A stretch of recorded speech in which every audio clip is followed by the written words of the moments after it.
waayahay daawada soo dhawow waxaan jecelahay inaan kula wadaago warbixin ku saabsan qorshaha halista ah ee dawladda Itoobiya ay la damacsan tahay howlgalka cusub ee shalay lagu dhawaaqay in uu ka bilaabi doono Soomaaliya sanadka cusub ee 2025 kaas oo ciidamo cusub oo ku dhawaad ama in ka badan 10,000 oo ciidan ah kuwaas oo ka socda midowga nabad ilaalinta midowga Afrika ee AWSOM howlgalka cusub lagu magacaabo maxay tahay qorshaha cusub ee Itoobiya ay wadato soo dhawow daawade haddii ay tahay markii ugu horreysay muuqaal ku soo gaaray like saar siina share garay si saaxiibada kale u gaaro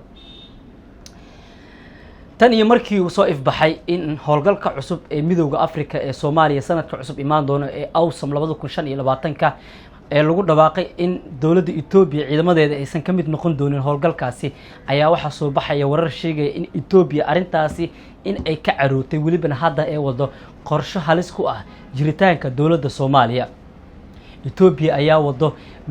qorshe ku aadan iyo waliba qorshe halis ku ah amniga dalka Soomaaliya waxaana la wararka sheegayaan in Itoobiya haatan wada xaajood iyo sidoo kale wada hadal ay la bilowday wadamada ka mid noqon doona howlgalka cusub ee midowga Afrika ee AWSOM ee sanadka 2025 sida ay xaqiijiyeen ila wareetiyo amni oo si dhow ula socda howlgalkan cusub ee lagu magacaabayo AWSOM oo ah midowga Afrika ee Soomaaliya Itoobiya ayaa isku dayaysa la sheegay in ay ku qanciso wadamada ciidanka ugu deeqay howlgalka cusub ee AWSOM in ay qaadacaan in ay ku biiraan howlgalkaasi si dawladda Soomaaliya ee dhibaato ula kulanto kooxaha argagixisada ah ee dalka jooga waliba caalamka ay tusto Soomaaliya in ay halis ugu jirto kooxaha la dagaalama dawladda Soomaaliya in ay dalka la wareegaan si caalamka ay ugu tusto arintaasi ayaa waxay bilowday in ay dawladaha qaar ay ku qanciyaan in ay ka mid noqonin howlgalkaasi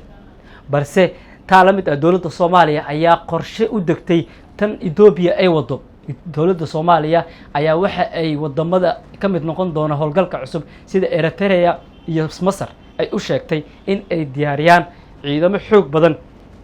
kuwaasi oo bedelaya haddii ciidamada Itoobiya ay ka mid noqonin howlgalkaasi cusub ama furimaha ay ka baneeyaan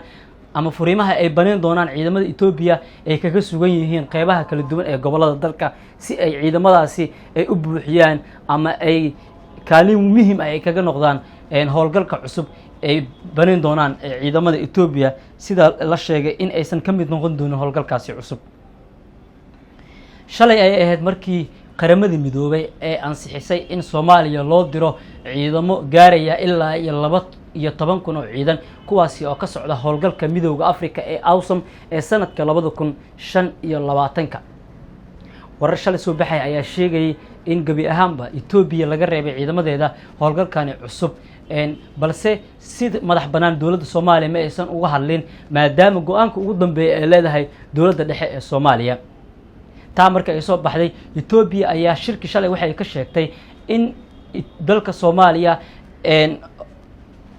Soomaaliya difaaceeda ciidamo badan ay ugu dhinteen waliba si weyn ay ugu shaqeeyeen si Soomaaliya amni ay ugu soo celin lahaayeen balse taa bedelkeeda haatan Itoobiya ayaa waxay wadaa qorshe halis ku ah amniga iyo jiritaanka dalka Soomaaliya iyadoo ku qancinaysa wadamada qaar ee ka mid noqonaya howlgalka cusub ee 2025 imaanaya ee AWSOM in aysan ka mid noqonin howlgalkaasi si ay u fashilmaan amniga iyo howlgalada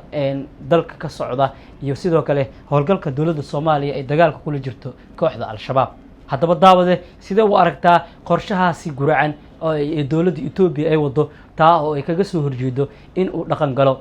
howlgalka cusub ee Soomaaliya imaan doona sanadka 2025 qaybta hoose ee commentiga noo reeb wixii fikradaada iyo fariinta aad haysid waadna ku maasantahay daawashadaada haddii ay tahay muuqaalka markii ugu horreysay ku soo gaaro like saar siina share garay si saaxiibada kale ugu gaaro